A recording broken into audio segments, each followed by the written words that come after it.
Honolulu Airport could lose one of its runways under a plan to improve runway safety.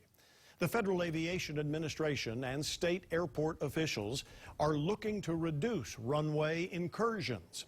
Those happen anytime an aircraft or vehicle end up on a runway they're not supposed to be on.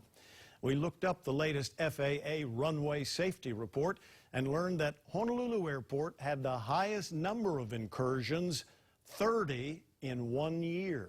That's compared to 21 at the Los Angeles Airport, 13 at McCarran in Las Vegas, 12 at San Francisco, and 6 at Seattle-Tacoma.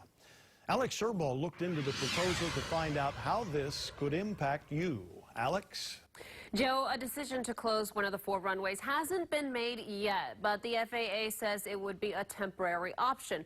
I spoke with an aviation analyst who says with this option, you lose a safety buffer. Let's take a look at one of the nation's busiest and most challenging airports, Honolulu International. This is a safety video the FAA released in September about runway safety issues at Honolulu Airport. The video shows pilots where previous incursions have happened on the parallel runways. Honolulu is without a doubt one of the most complex airports you will ever fly at. Honolulu Airport currently has 4 runways. The Hawaii Department of Transportation is considering closing runway 4L22R after the high number of runway incursions.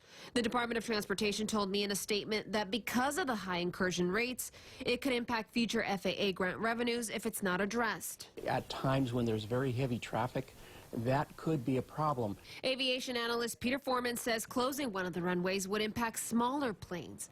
I learned on average 780 flights come in or out of Honolulu Airport each day, including passenger carriers, smaller planes, and military aircraft. When you bring airplanes in and you lose, the air traffic controllers lose the option to bring somebody over to the other runway if one airplane gets too close to another. I think you lose a safety buffer.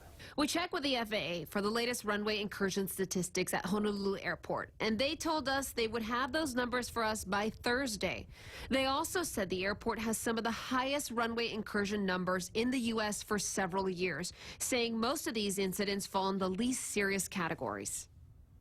The aviation analyst we spoke with told me in extreme wind conditions, if that runway was closed, there would be delays for passengers because there would only be 1 runway airlines could use. Now, a timeline for when the decision would be made to close the runway hasn't been released just yet.